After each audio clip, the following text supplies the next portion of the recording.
Welcome back, everybody, to Let's Play Metroid 2 Return of Samus for the Super Game Boy. Last time we made it to Phase 7, and today we're going to start it right here and now. So, with Phase 7 being introduced, we are also introduced to a new breed of Metroid.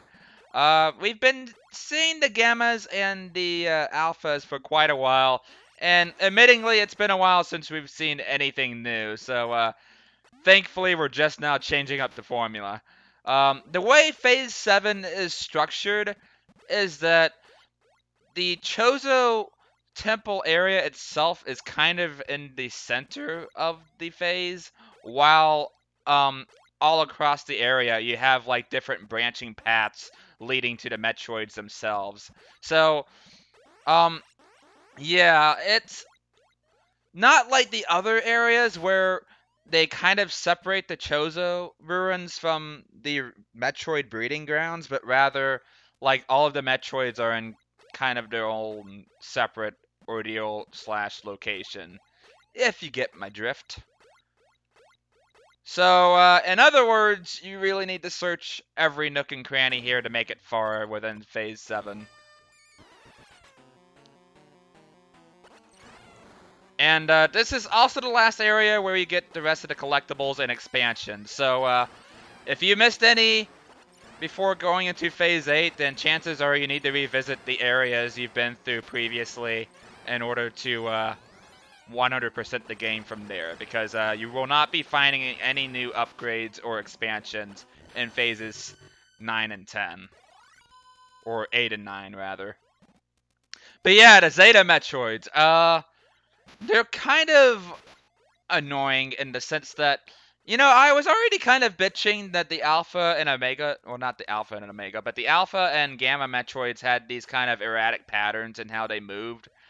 Um, but with the Zetas and especially the Omegas we're going to be running into later on, they just kind of fly at the speed of sound, man. Like, they just kind of fly wherever the fuck they want. And um, on top of that, requiring more missiles to kill them off, they are easily among some of the more annoying Metroids to counter in the game. So, yeah. I hope you got a lot of patience in missiles because I do believe they take around 15 or 20 missiles to finish off before eventually exterminating them, and so have you.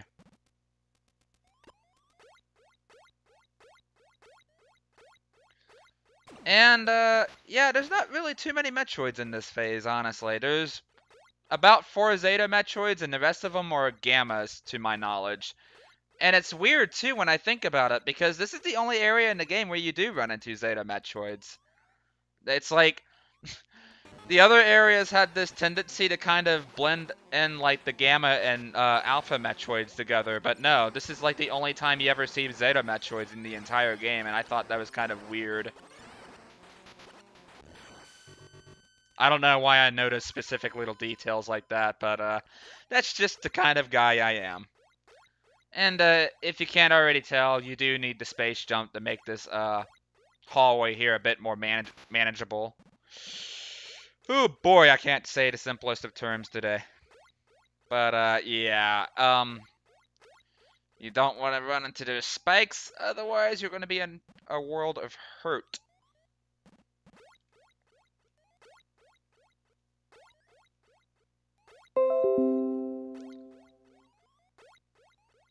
And I'm hoping that notification I just got on my computer did not slow down the footage for this game overall, because something similar to that happened in one playthrough I did on YouTube, Mega Man 3, for the curious, and because of that, I had to start, or not start, but it fucked up the frame rate for the entire playthrough. Well, not entire, but like certain parts of the playthrough, and it's just, doesn't that just annoy you to no end? If you have a relatable experience, please let me know in the comments. But anywho, this specific area here, I might have mentioned this in the Metroid 1 playthrough, but I'm going to mention it now in case you guys forgot about that or just didn't watch that playthrough, period, which I don't blame you. In this hallway, um, All the beam upgrades we've gotten in the game, the Spazer, the Plasma, the Wave, and the Ice Beam, are all obtainable in that vertical shaft. So if you feel the need to switch out your beams, feel free to do so now. But personally, I'm just going to be sticking with the Plasma Beam until we go into Phase 9. And unlike Metroid 1, where you had to go out of your way to find an Ice Beam before going into the final area, the final area just straight up gives it to you, so that's pretty nice. I'd still prefer that they'd stack the beams, mind you, but you'll just have to wait another game for that.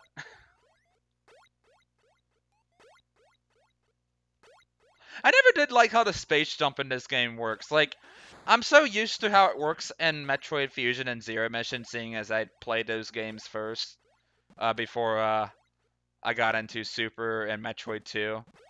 And that, whenever you space jump in this game, you actually have to kind of dip down before you jump again, and that honestly took me the longest time to get used to.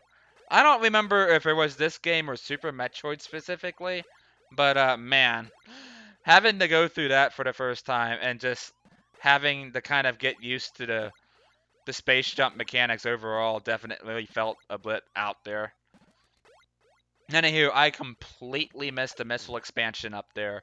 Much like Phase 3, you also have a weird missile expansion in a very weird location. So we're going to go grab that. I should...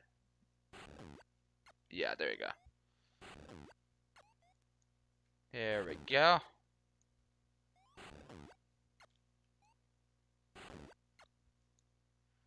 And yeah, the reason I'm going into Spider Ball there is so that I can stay latched onto the wall without having to worry about falling into the pit below.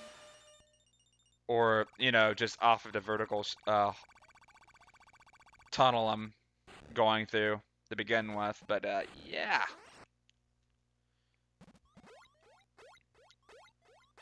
I'm not sure how many missiles I have currently, but we should be figuring that out within the next few screens once I run into a missile battery. So I want to come into this room right here, because not only does this lead to a missile expansion off the beaten path, it also leads to the last energy tank in the game. And if you recall my words of wisdom earlier on in the playthrough, you can only carry up to 5 energy tanks, but yet this game insists that it contains 6 in this game for whatever reason. So unless you really feel like filling up energy and don't feel like going out of your way for an energy recharge, don't get the last energy tank because it's just a complete waste.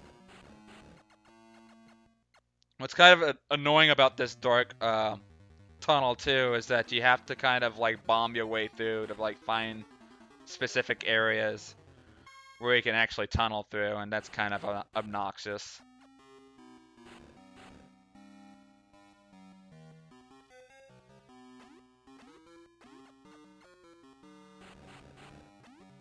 There's a lot of trial and error, but hopefully we'll get there soon. There we go. You know, after all of these years, you'd figured that I'd memorize this whole dark room's like layout or whatever, but no, that's certainly not the case.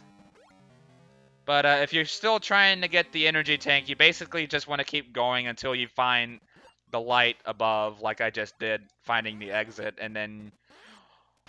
Huzzah! You've nabbed yourself the last energy tank in the game, and quite a pointless one at that, and that's why I went for the one in the ceiling as opposed to the one there. And to be honest, I actually never knew that energy tank existed in the ceiling for the longest time, because as I had mentioned before, like, you know, for the first several playthroughs, I didn't get every expansion. I missed, like, at least 4. And I do recall that energy tank in the ceiling was one of them. So I always had to go through the back-killing labor of just having to get that stupid energy tank through that dark hallway. And it's easily the most annoying expansion in the game.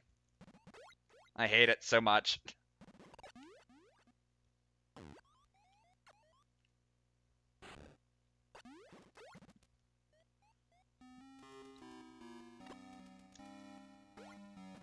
And I haven't found the screw attack yet. That's kind of peculiar. Yeah, as far as new upgrades go, that's pretty much the only thing we have to, like, search out here.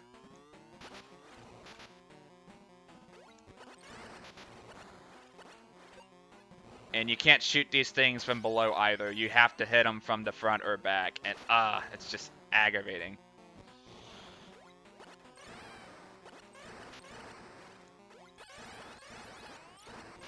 But if we can get into a lock like that, finishing it off shouldn't be too much of a problem, assuming we don't continue getting hit by fireballs anyway.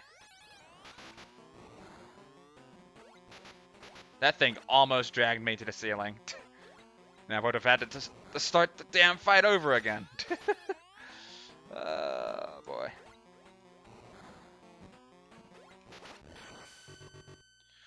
Hoi!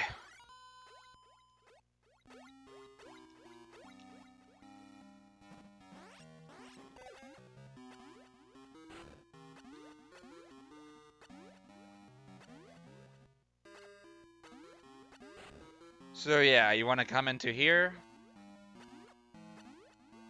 Bomb these. And voila! The final upgrade in the game, the screw attack, and quite a fitting one at that, because much like Metroid 1, the moment you jump into enemies, it instantaneously vaporizes them. So yeah, it's still just as broken as ever. Not much has changed. Though it should be noted, I don't think you can actually screw attack through Metroids without, like, taking any damage. So, yeah, you kind of want to refrain from doing that. Otherwise, you'll regret it in the future. What's with the weird enunciation I'm giving all of my sentences today? Some kind of weird habit I've had lately, apparently. Okay, so we only need one more missile expansion, and we'll have every single expansion there is to offer within this particular game. And I will feel completely satisfied knowing that I didn't miss a single missile expansion and have, like, forcefully go back and grab any that I may or may not have forgotten. Hui!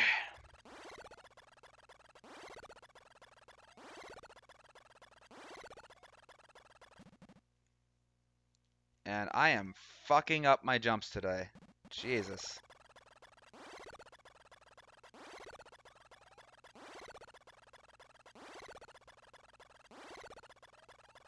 Also, to screw attack makes a funny noise whenever you jump with it, too.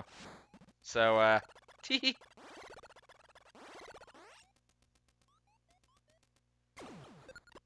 Only 3 Metroids left. We're just coasting through this phase, aren't we?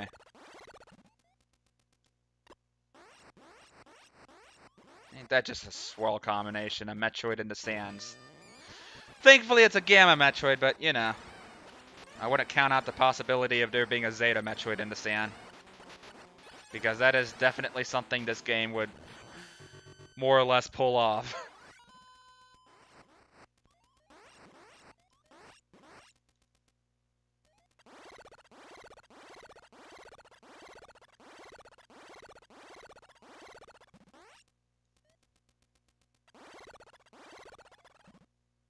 And yeah, I'm more or less going to be finishing up this game today. I didn't really do this whole playthrough in, like, one single session like I did with Metroid 1. This is actually my 3rd day recording this game.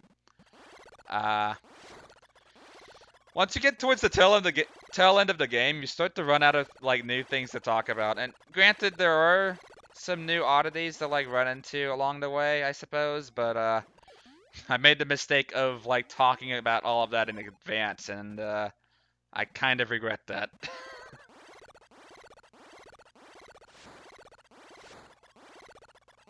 So anywho, come over here. The last missile tank in the game is hidden away in this corner.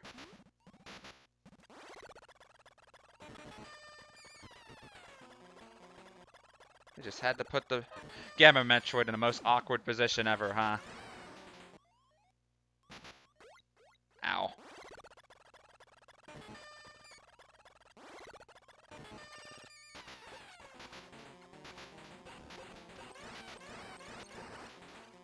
Oh my lord. Like, holy shit, please.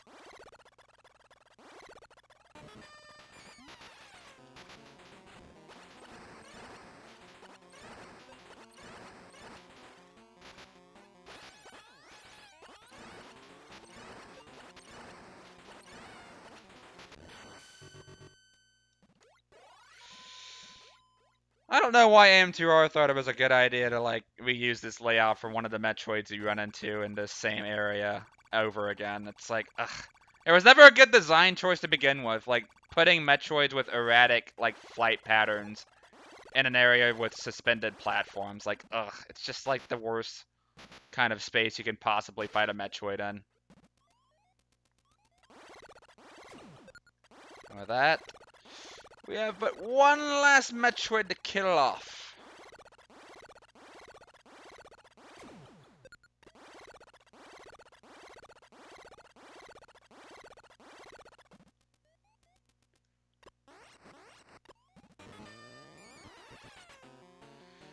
Hurry. Can I get him stuck in a loop?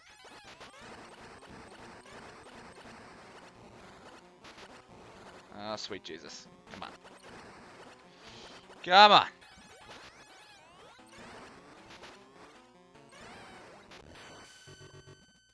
And with that being said, I do believe that wraps up Phase 7 of SR 388.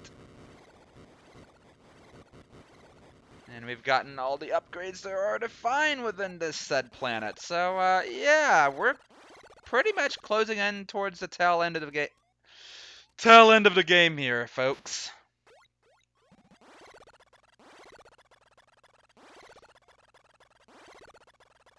So, let me go ahead and fill up on my missiles here, so that way we're prepped up for Phase 8.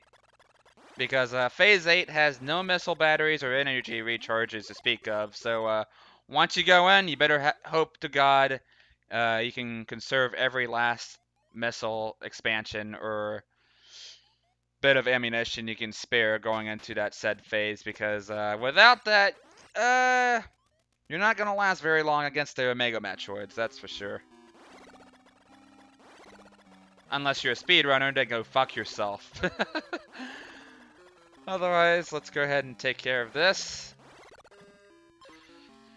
And in the next part of Let's Play Metroid 2 Return of Samus for the Super Game Boy, I will find more things to talk about and start Phase 8 up. So, thank you guys for watching and see you guys then.